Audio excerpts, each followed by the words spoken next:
Welcome to the Own Your Choices, Own Your Life podcast. You've landed in the right place to learn how to own your story, release subconscious beliefs, rewire your mind, and step into the impact you know you're here to create. Through Outspoken Publishing and NLP certifications, we share the tools and subconscious shifts that expand your voice, your message, your confidence, and your leadership. I am your host, Marsha Vanwynsberghe, NLP trainer, speaker, author, and publisher. I am thrilled you are here. Let's get started.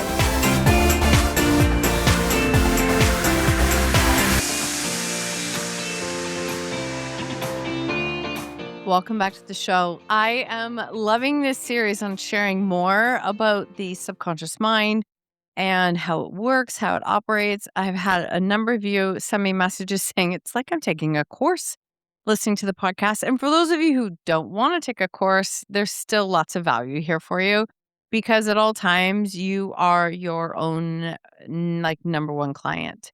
And today I just want to have a short episode to share the fact that the stories that you repeat become your identity. And I want you to think about this. Like the subconscious mind learns through repetition. It's how it learns. So the stories you repeat, the ones you tell yourself, eventually they become your truth. They become your beliefs, your emotional state, the patterns, the behaviors, identity. And over time, those stories, they actually don't feel like a story. They feel like the truth because your subconscious mind is responding to you. And so that's why I always say, be careful because whatever story you feed is the one that gets to live. Like, which wolf is it? You get to decide which one it is. So the stories that you are repeating are shaping your life, whether you realize it or not. Your subconscious mind does not know the difference between a truth and a story that you repeat. Here's the other piece. It doesn't know the difference between a story that is true or not because of what you're repeating. But what it does know is it learns by emotion because emotions have charge. So if you're repeating something that you don't want, but there's an awful lot of emotion attached to it and it really gets you fired up, then it actually is like, whoa, this is for real true. Pay attention. The subconscious mind is like, she's pissed. This is real. Pay attention. There's something that we have to pay attention to here. So if it has emotion attached to it, it is like listening with full volume, as in pay attention now. And so I want you to think about what if the thing that is holding you back is not your circumstance that you think it is. It's the story that you've been telling yourself for years. Because we all have stories, right? It doesn't matter. We all have stories about everything. We have stories about our health, money, relationships, success, fulfillment, leadership, coworkers, confidence, comparison, worthiness, visibility, safety, receiving, belonging, connection. Any word you can think of, I know you have a story attached to it. Any word you can think of because these are the facts that we have created as facts because we keep telling ourselves this story. The more repetition, the more cemented it is in place. And so through the work of NLP, neuro-linguistic programming, we learn that the subconscious mind learns through repetition, emotion, meaning, and experience. So repetition, something you continuously think about over and over. Emotion, if there's a lot of emotion attached to it, it is really paying attention then. What meaning are you giving it? Our subconscious mind is a meaning-making machine. So it will look for and attach meaning at all times because it actually gives it almost like peace of mind that there's a meaning as to why this is happening and experience. So it's not about logic, facts, evidence, or proof. It's about repetition, emotion, meaning, and experience. And so someone says the words that are, even if this is not what you want, but if you're saying the words of, I am not enough, I'm always behind, nothing works out for me, I'm not as good as, I can't trust myself, I'm not good with money, I'm too much, I need to shrink down, I'm not ready, I don't know enough, did I miss anything? The subconscious mind starts memorizing those statements as truth. And because of the repetition of those thoughts and stories, then our subconscious mind decides, this is a key important word, decides that it's actually a belief because a belief is just a thought you keep thinking. And so the more you do it, the more you feed it, like the lion, the wolf, whatever that you don't want to have, the more you do that, the more cemented it becomes as a actual belief. And then it's not that it's impossible to change because that's not true. It just requires more repetition, more emotion, more experience, more like awareness. It requires more of it because you're creating a more solidified belief, especially of one that you don't want. See, repeated thoughts become beliefs and repeated beliefs become identities. And the identity becomes your behavior because that's who you think you are. That's the identity. You believe that's who you are because you think that thought all the time, which has created the belief. And now all of a sudden it's like, this is my identity and this is who I am. I am the identity of somebody who misses their workouts every day, doesn't take care of themselves, doesn't take the time to meal prep, doesn't prioritize health. Yet, but the challenge is if you're telling yourself health is my number one priority, your subconscious mind is like, I'm kind of confused. Like, what's happening here? She says her health is her top priority, yet her actions don't match that, right? They match the complete opposite. So I'm very confused. I'm going to actually follow what I'm seeing, what I'm witnessing. And what I'm witnessing isn't matching what she says that she wants. So you have to be really careful because you don't ever act from who you want to be. You act from who your subconscious mind believes that you are. You cannot outdo who you are being.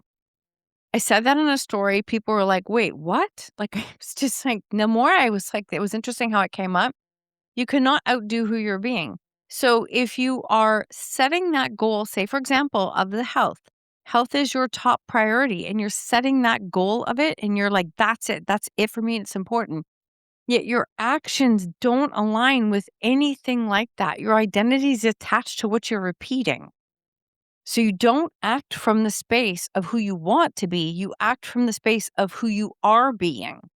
And that then creates the message. Your subconscious mind is like, I know who she is. I know who she is. This because this is what she wants. And this is what she does. And I'm saying she because trust me, I walked through these lessons. I've got a big episode coming up that has been taking me a while to share. And always share out of love, right? I have to be in a space where I felt safe to share. So it's coming. But our stories that we tell ourselves, the reason we do that is because we're actually trying to protect ourselves. Remember, our subconscious mind doesn't want us to not succeed. It just wants us to be safe. That's all it wants. And so all of these stories, whether it was like feeling of rejection, abandonment, not fitting in, trauma, family patterns, survival, hiding, not being enough. I mean, our parents did the best that they could with the information that they had. And I promise you, as a parent, I know I've made massive mistakes and I've owned up to the ones that I know of. But did I do the best that I could with the information that I had? Yes. And that's how I own this. See, if you learn that you're meant to be quiet as a child, or it's not safe to speak up and use your voice, subconsciously, the message is, I'm not supposed to use my voice. Visibility, how can I do that without using my voice? It just doesn't understand. And all of a sudden, it repeats a pattern. The same way is that, if I perform, if I do to earn love, then achievement is outsourced. It is not something that we're feeling. So I know I want to share this because I know I get people all the time who are like, oh my God, I'm totally screwing my kids up. No, we are doing the best that we can with the information that we have. Okay. All of us. And I wish I would have had this information sooner. Absolutely. See, I found myself in this story, in the story of like, I have to prove, I have to overwork. My burnouts were a badge of honor, right? Being the responsible one, being the oldest one, taking care of everyone, trying to earn worthiness or seek for that worthiness by achievement, by marks, by not needing to be parented, to be completely honest. Because it was like, no, I'm just the independent one, right? And being rewarded for being that. There are times that I would look back and it'd be like, it'd be nice if somebody checked in once in a while that I was okay. Now, in all fairness, I wasn't letting anyone in either. So even if they did, I would have been like, yeah, sure, I'm fine. I'm fine. It wasn't until my friend Meg said that to me like 4 years ago. She's like, you know, it's okay not to be fine. It's actually okay. I'm like, what do you mean? What do you mean? She's like, "It's okay not to be fine. You're walking through something unimaginable. It is okay not to be fine." And it hadn't even occurred to me that that was okay. So, all of these stories, I know these parts of myself and I've learned to love on them and I've been aware of them, but being aware of them isn't going to change them. I recognize where they come from, how they served me, how they supported me as best as they could, because the intention was always to be safe. But the awareness doesn't change it. The awareness is where we start. It's exactly where we start. But one of the biggest frustrations is like if you can consciously be aware that you're doing something, but you're like, why am I doing that? That is not what I want at all. Why am I still doing it? Because awareness happens consciously, but these patterns on repeat, they're also conscious. All of them are. You can consciously know a story isn't true. Like, I know that burnout is not the answer. I know that pushing hard is not the answer. I'll be damned if it doesn't keep showing up subconsciously. And it's interesting because we've had such massive growth in the business where it's like just opportunities left, right, and center that I have so much like wow moment for. And I also know that then all of a sudden I can feel like overwhelmed. So I stop. I'm going to tie this to another episode coming up, but I stop sometimes and I just pause in the moment. Like, what am I grateful for? Who am I being surrounded by? Where's the doubt coming from? How can I lean in and ask for more help? What does that support look like? And I just meet those sides of myself in a beautiful way as best as I can. See, the subconscious mind wants always right what is safe, predictable, and familiar, always. And so it will protect what it believes is familiar. Oh, can I say that again? It loves what is safe, predictable, and familiar. So it will protect what is familiar because it believes like that's gold. That's the truth. And it's actually not the truth, but it believes that it's the truth because it's the story that you're feeding. So I've been diving into this in this story health wise, which has been an interesting journey to walk through. It's not my first time walking through this. And somebody said to me, how do you see health for you? What does that look like? Great question, because it really started to open up of what do I want it to look like? I know what it feels like right now, but what do I want it to look like? And you can start speaking life into what you want versus what you don't want, right? We don't want to speak into what isn't working because we keep seeing more of that. So if I'm the person who is like, for example, always struggling with confidence, right? I just need to do more to have confidence, which, yes, you need reps for confidence. You do. And it doesn't matter. You can out rep yourself because you can remember you cannot outdo who you're being.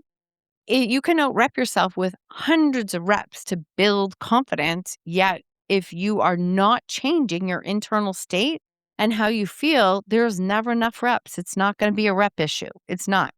It's like an internal belief issue. And so, when we're in this space, we will continue to create evidence for the story that we don't want until we release the hold of that old story so that we can release, rewire, reprogram to speak into what we do want instead. So it's such an interesting thing to catch this. And the loop is like whatever that story is on repeat, the more you repeat that story, the more you're repeating the thoughts, which is actually forming and deciding a belief.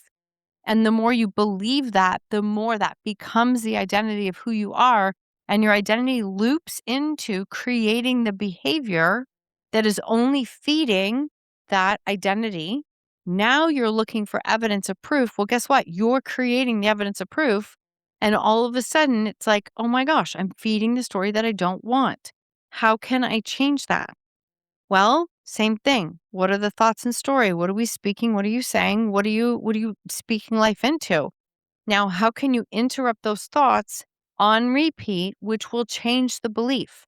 That changes the story that you're feeding, which is going to change the identity that you are living. And that identity is going to change the behavior. So many repetitions. I just need you to know that. So many repetitions. Your life will mirror the identity that your subconscious mind is protecting. So your life is going to mirror that subconscious belief that you're holding on to that you don't want. That's why outside it's like, oh my God, that doesn't work out for me. I don't have that. Like, this is this, whatever those excuses are, it's just mirroring what you're feeling inside. You have to start to change it at the core inside in order to see a possibility outside. That's why, for the 100th time, affirmations on their own do not change a damn thing. They don't change anything if the internal doesn't change first and along with it. Affirmations won't do it. And I'm just trying to save you some time in case you're one of those people who is like sitting down doing the affirmations and then it doesn't work. And now you're telling yourself a story about it. So as we do this, you can change it. But I really want you to start with asking, like, what story are you repeating most often? And what identity is that reinforcing for you? Because that identity that it's reinforcing is creating the behaviors that you're doing on repeat. It's just that simple. So what's that story? How can you change that meaning, release the ties and emotions that you have attached to that old story and create safety in a new identity, like reinforcing a new story? Oh, this is a big one. Honestly, I know there's my collective sigh. The goal is not to become someone different. The goal is to stop unconsciously rehearsing a story that you don't want and to actually build a new story that is speaks to you and is the direction of where you want to move into. And as you shift that, it's such a beautiful thing internally that happens. And now all of a sudden the nervous system has an opportunity to release and relax and not hold on so tight. I think back to this story, again, the having to prove myself, having to push, having to do all these things to then be in a space of okay, this isn't happening to me. I don't like it's happening for me. This isn't happening to me, yet it's teaching me something because everything is teaching me something. And for years, being called the black sheep of the family and calling myself the black sheep of the family to knowing, no, I'm the gold sheep. I'm okay that I'm different. It's okay that I'm different. That has been a massive shift in identity, massive. And it has just changed how I see myself, how I see the work that I get to do, and the opportunities and experiences I get to have. So many things have changed, but it starts from the inside out first. This is what we do inside of Outspoken. 6 different certifications: NLP, EFT, hypnotherapy, flip the script, and life and success coaching. And there's so much transformational work that happens at the level of where the story was created in the first place. That's where it starts. And when you change the story, you change the identity. When you change the identity, you change your life. I promise you, you change your life. It is all available for you. All of it is available for you. I am sending you so much love. I would love to know how this message lands for you. I want you to know that that story that has been on repeat, you can change that at any time. And it's so interesting because I've been saying this for years, but I did not see or understand how the subconscious mind was tied to it before. But it's all completely tied because the stories you repeat become your identity and you get to decide what that story is. Sending you so much love. I hope you have an incredible day.